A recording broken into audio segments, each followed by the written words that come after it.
Wait, is my mic on? Guys, are we really doing this? Fuck it. Let's just start.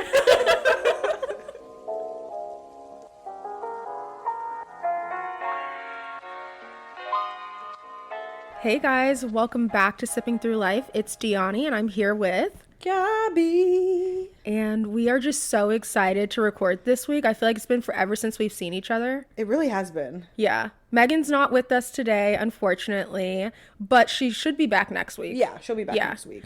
And if you guys hear a lisp, I'm going to go ahead and apologize now because I got braces. The way you said that, I'm sorry. Like they could see it. I know, but I just feel like the lisp is strong. It's really not that bad. I'm just a little insecure. I would be lying to you if I said there wasn't one. No, there is one. I would be like, you're a liar.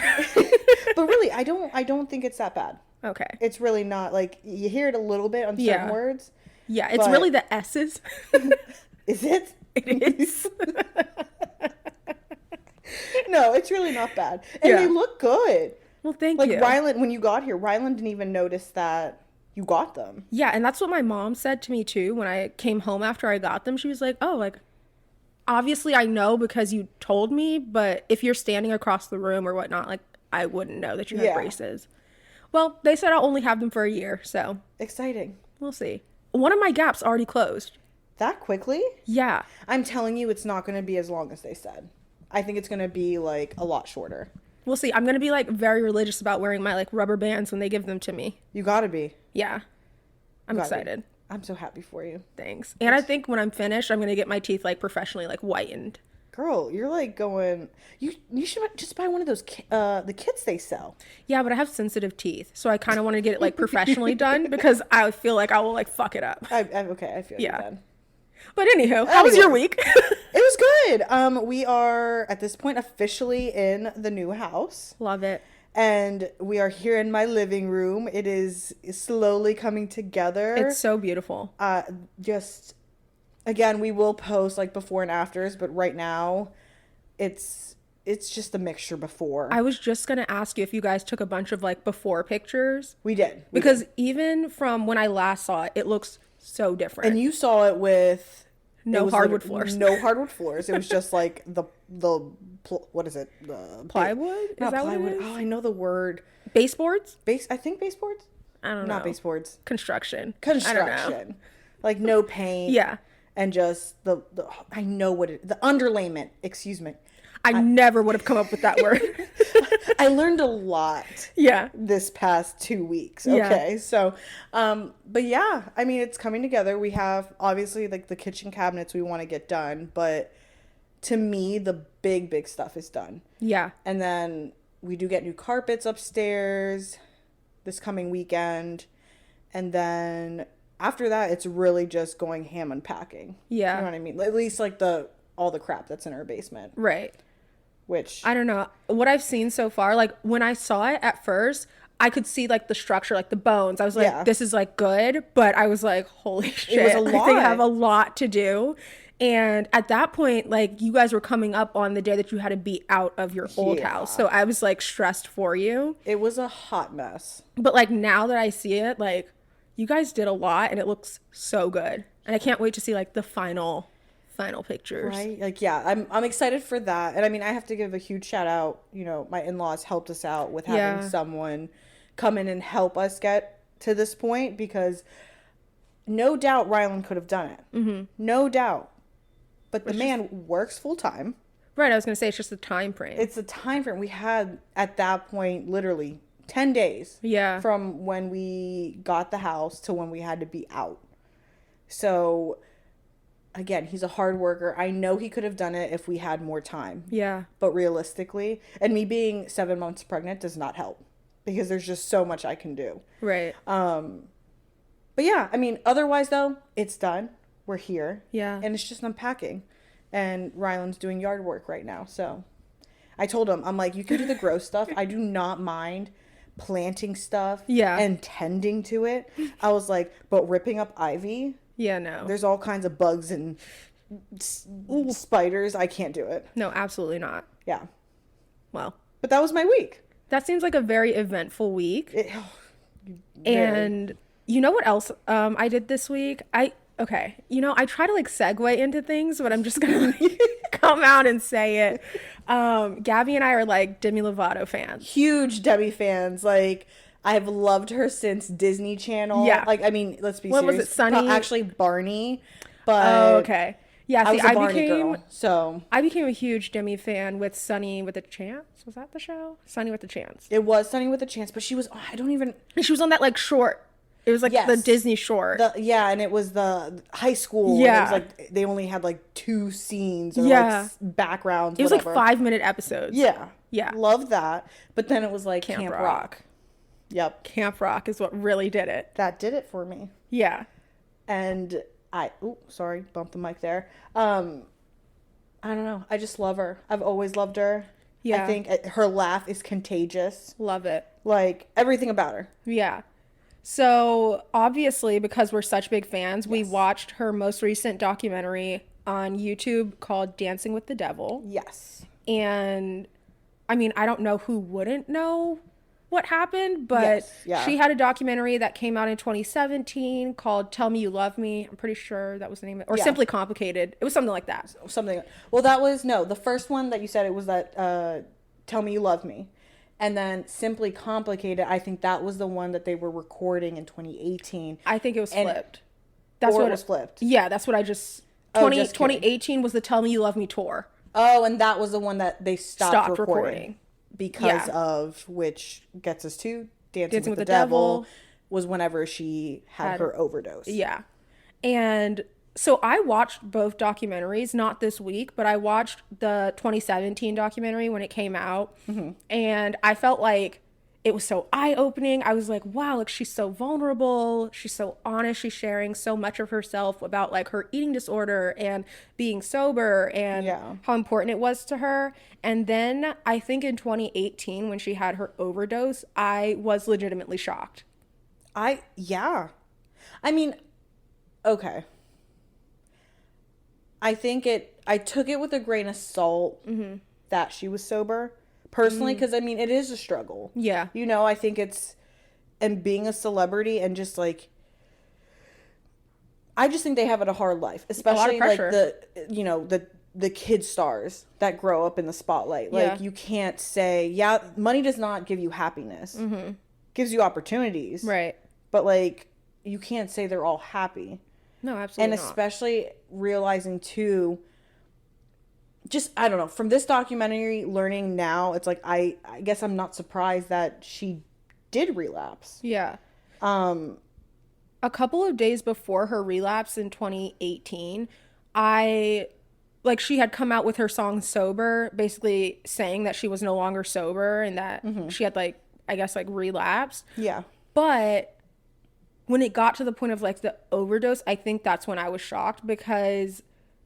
with how hard, I mean, I thought, okay, I guess, yes, with it being like heroin, crack. Yeah. That shocked me. Fentanyl. I guess I think the one thing that didn't shock me was if she was like drinking. Yeah. I think that, to me, that was like what I was thinking of, like, when I heard sober. When I heard her song Sober, I thought that she was talking about drinking, and I thought that she was releasing that song because her dad was an alcoholic. So I was like, oh, like, she's drinking again. But... and this may be like, I was just like naive, but in my mind, when I heard that she was like, I don't know, I think I kind of separated like her drug addiction from alcohol. So when I heard sober, I was like, oh, like I believe that she can probably like moderately drink. And this is probably just like hard for her to admit because people just expect her to be like the face of sobriety. Yeah. And so then when it came out that it was a drug overdose on, I mean, heroin that was laced with fentanyl. That's crazy. Yeah. I don't even know where to start with this. I don't. Because there was so much. I mean, I guess this is the beginning. Yeah. I will say, I'm surprised clearly all her friends and family had no idea what was going on in her life. She hid it so well. Mm-hmm. So, with that being said, when everything occurred that night/morning, I mean, they were all shocked. Yeah. I think they knew, because they knew something was going on. I don't think her mom knew. But her one friend, like Sarai, that's who I thought. Yes, knew because she walked in on her doing it, and that was like a couple days before, was it not? Yeah, or like a couple weeks, but it was like something like that. And then I will say, so then we're getting closer to, or we're at the point where she had her overdose. I don't think they gave her assistant Jordan enough credit. No. Because she saved her life. Yes. I'm sorry. Like, I get for publicity reasons, they were saying, keep the sirens off, make it known. I'm sorry. Her life is in, like what the operator said, it's an emergency. Yeah. Like, it's going to be on. Right. Like, at that point, I know she wants privacy, but it's like that goes out the window when it comes to your health. And Jordan feeling like she had to sneak away to call 911. Yeah.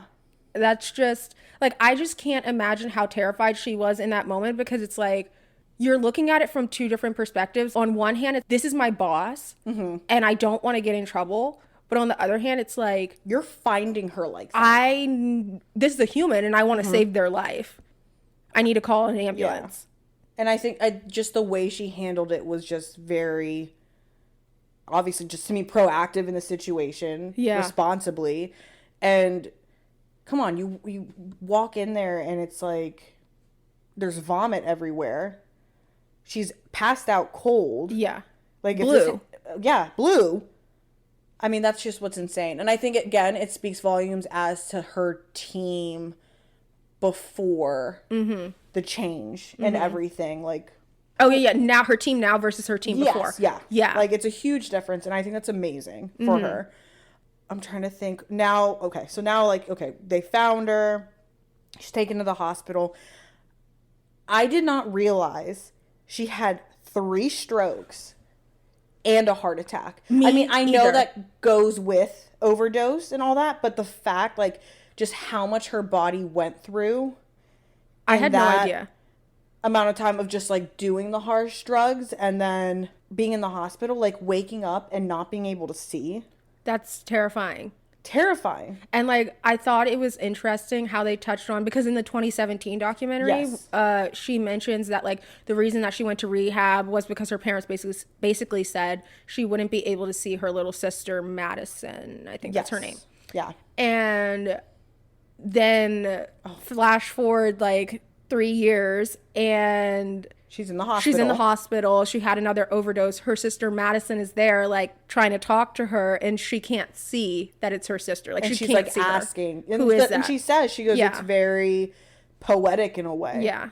I mean, very dark poetic, but it's just, I'm just in shock. Also, the fact that even now, she still has blind spots and problems with her vision, where she can't see. She said she can't drive anymore. Yeah.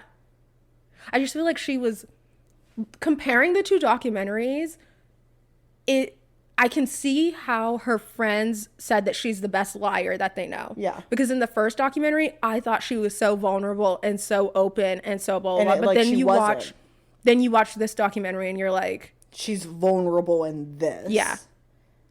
Which I think, I will say, I didn't watch the first one. But I appreciated and thought it was very mature and just right on her part to be giving those people in her life, the choreographer, and I think there was someone else. For me, the biggest one was her security guard. Because people were getting death threats. It was DeAnni, the choreographer. Yes. I was really surprised that she was going to be in the documentary, because I remember when the overdose happened, and I remember people on the internet being like, oh, and she was at her backup dancer's birthday party last night. The night that it happened. And people were saying oh, DeAnni's the one that gave her the drugs, and DeAnni's the one that's been condoning these activities. And I will admit that I believed that, just because that was the narrative that was pushed. Yeah. And so, and Demi never came out and said that wasn't true. And then when she finally got back on social media, she had unfollowed DeAnni. So I was like, she did. She unfollowed everybody, but okay. But it makes you think oh, was it because of what happened? Right. The rumors must be true. Right. So then I remember being like, wow, I can't believe her backup dancer would do that. They seemed like best friends. So having her on the documentary, I was like, oh shit, like this is what I get for judging people. Yeah. Yeah, but true, because it's like you can't, it goes with being said, you cannot trust the media. At all. At all. Yeah. I mean, these are people's lives. Some of it may be true, and clearly, like, yes, she had an overdose. Mm-hmm. But, like, all the little things that come to that, you're not there for it. You can't act like you know it. Right. And I think it's even clearer now that celebrities, influencers, whoever, they try to keep their lives as private as they can. Which I think that's a right. It's a right, exactly. Yeah. So it's like, whenever it's TMZ or, you know, the Hollywood Reporter, yeah, or it's just whoever, like coming out with stuff. It's like, really, who'd you get this from? The friend of a friend of a friend that knows Danny? Mm-hmm. Like, come on. Right. Like, or knows Demi, like, whatever. But I thought that was very just right of her to give her choreographer that time to be like, explain everything. Right. Because what was going on. And like how her and the other friend that was at her house. That's what I was going to say. Even said, we had a feeling we should have stayed. Mm-hmm.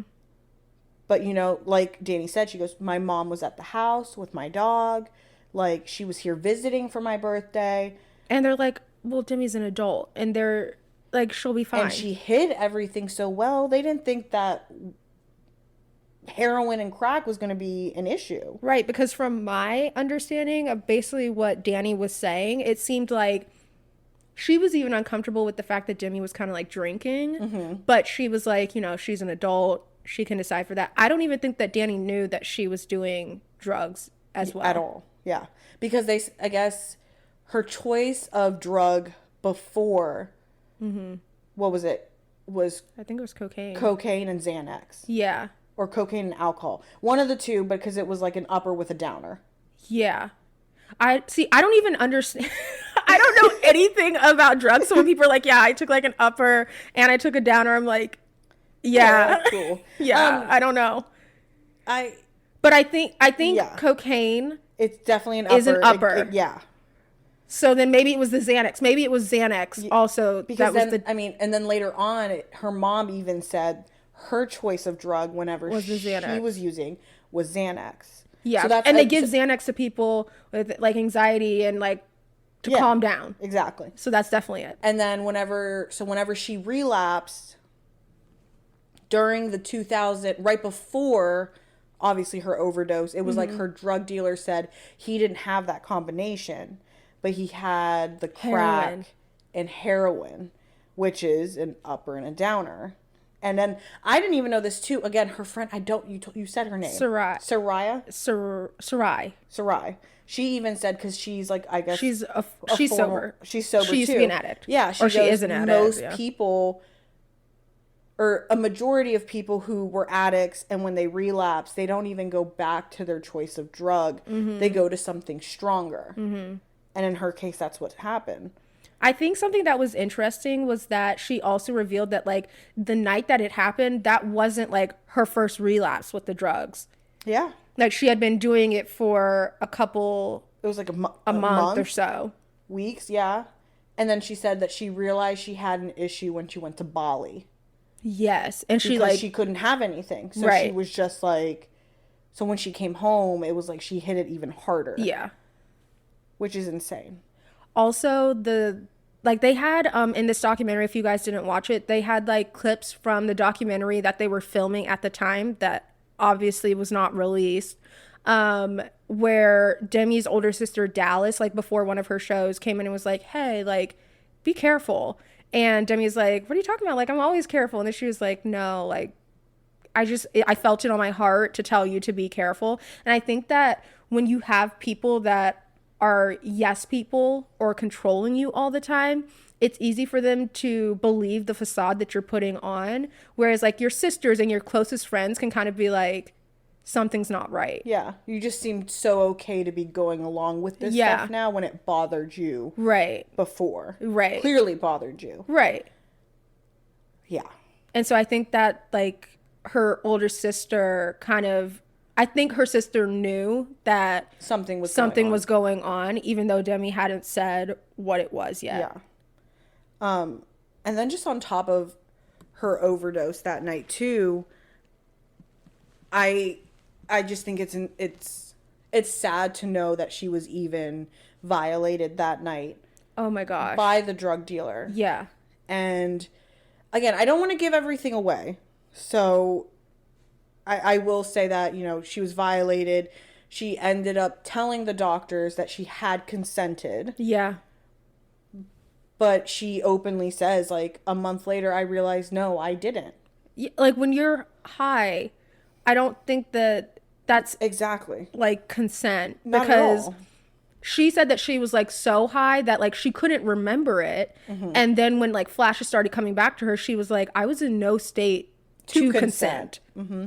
So she went through that on top of her overdose. I mean, he left her for dead. That's what she says. That's what everyone else says. Like, he knows what he gave her.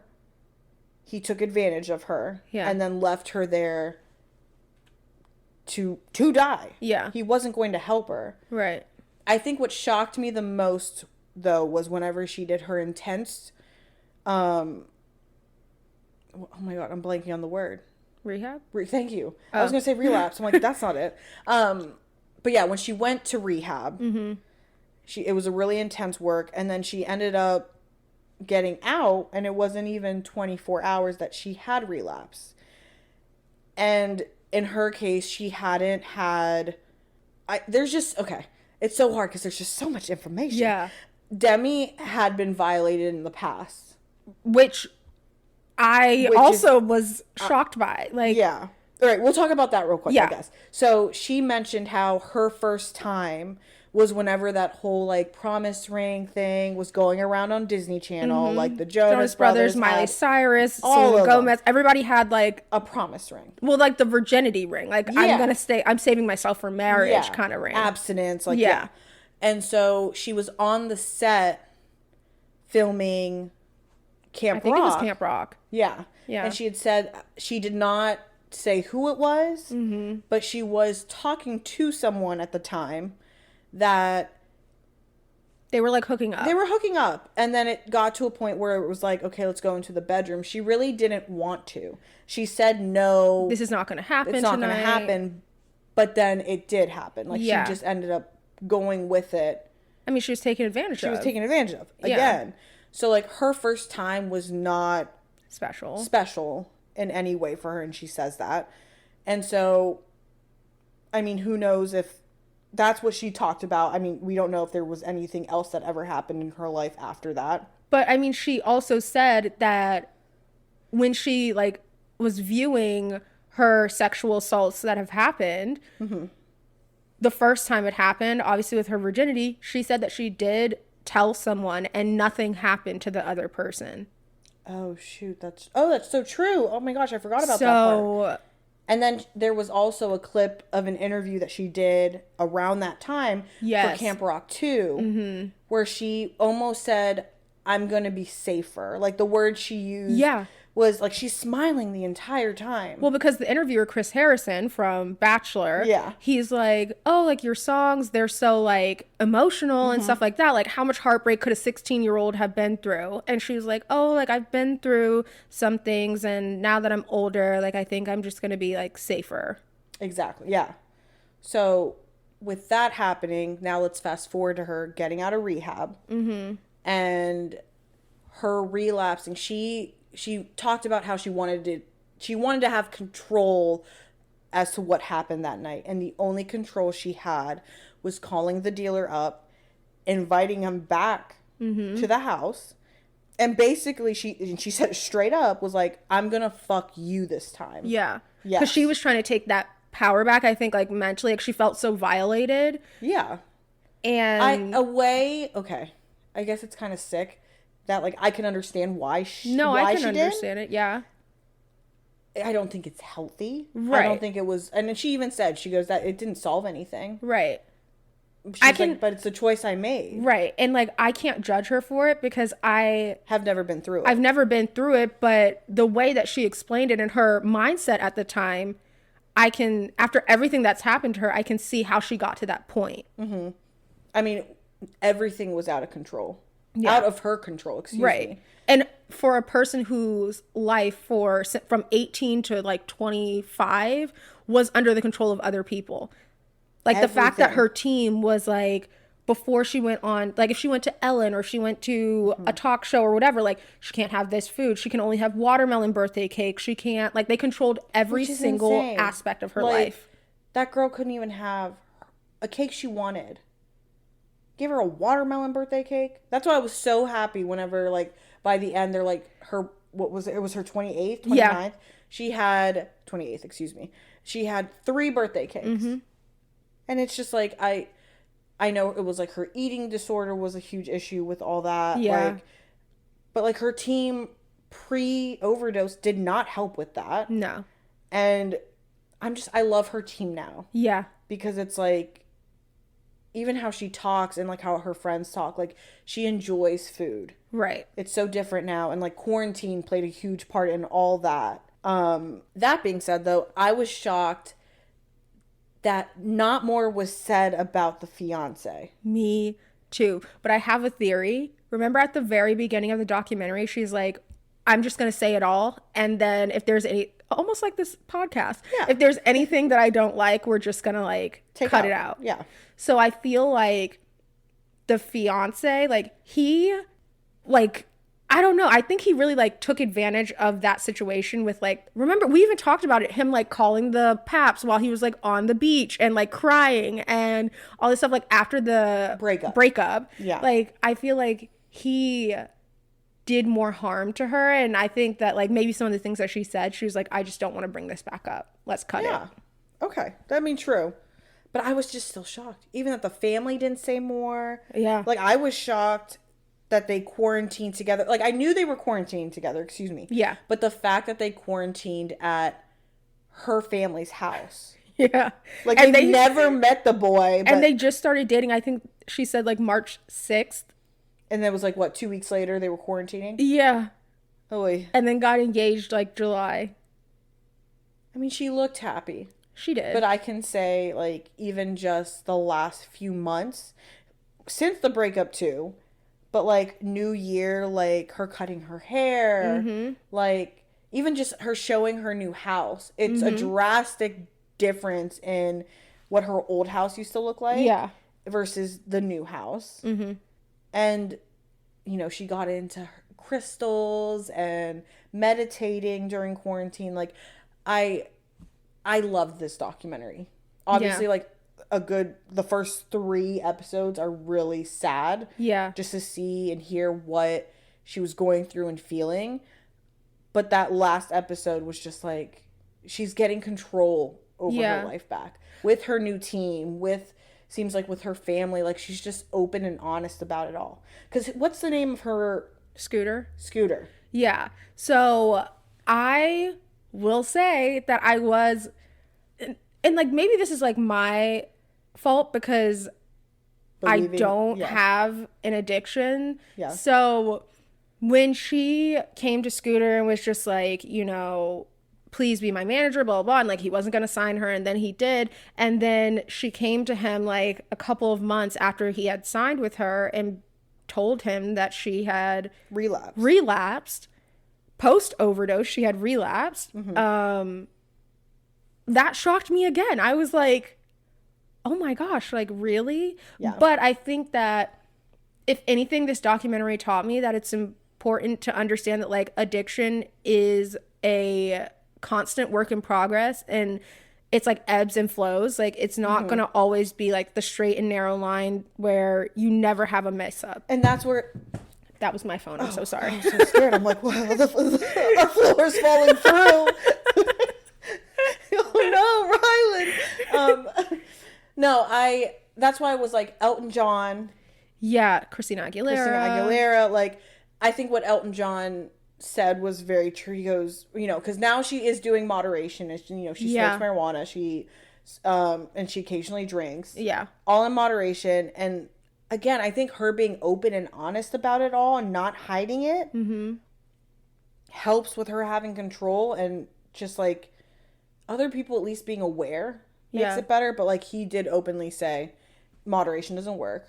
Yeah. I think what her caseworker said though was also interesting, because I think for so long I have strictly been from the point of view of like Elton John, where I'm like, moderation does not work. Like, it's either you're sober or you're not. Right. And I think her caseworker, somebody who works in this field and obviously understands it, he was like kind of coming from the perspective of every individual is different. Maybe because moderation doesn't work for you, that doesn't mean that it won't work for somebody else. And just because moderation works for somebody else doesn't mean that it will work for you. And I did like that a lot better. But I think that was true. Like, Elton John's talking from his point of view. Right, because the caseworker hasn't been a young celebrity growing up where, like Elton John said, in the spotlight, everybody worships you, you're perfect, all this stuff, where Elton John, I guess, understands from that perspective the intense pressure of being famous. I need to watch that documentary, or like the one movie about him, Rocket Man. I've never watched. We should watch it. We should watch and that. Recap it. Definitely, we should. We're doing it. But all in all, how would you rate the documentary? I would say, see, I'm such a huge Demi fan. I would say like an 8 out of 10. Okay. It was really good. Yeah. I recommended it to everyone I know. Like, if you don't know Demi, like, again, this seems like her raw self in it. A part of me, I think, is just a little selfish. I wanted more info. But I know, like, it's your personal life. You're going to give what you want. Yeah. But yeah, what about you?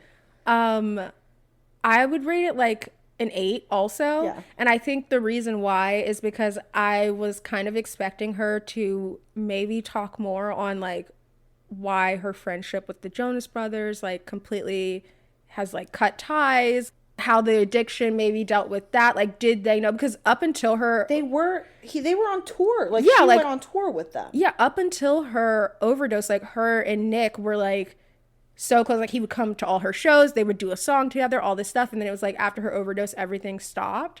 And so I think I was kind of expecting her to maybe touch on that even just like a little bit. Yeah. And also I think, I mean, I was maybe expecting a little bit more about the fiance. Yeah. But what I will say is that I have like a pro and a con. The same thing. Yeah. Is that it was broken up into episodes. The pro was that sometimes I would watch most of the episodes on my lunch break. Yeah. But the con was that I wish I could have just like watched it all in one setting rather than waiting for like another week for another episode to come out. You see, and that, as for me, I did sit and just watch every single one in like an hour and a half. Yeah.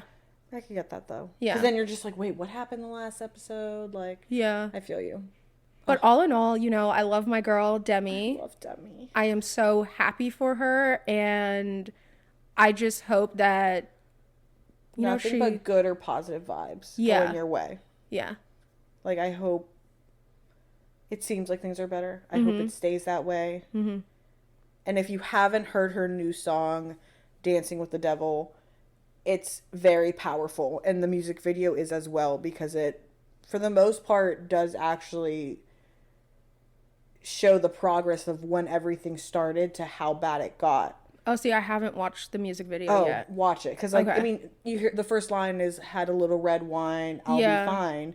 And, like, that's, like she says in the documentary, I started with just drinking a little bit. And then it progressed to, like, a little line. And then, you know, so forth. Very good, though. I mean, she's so unbelievably talented, and I'm just happy that she's being her. Yeah. For once, it feels like. Right. So. Well, guys. I hope you guys enjoyed our recap of Dancing with the Devil. And if you guys haven't watched it, I don't think that we touched on every single thing that happened. We did touch a lot. We touched on most.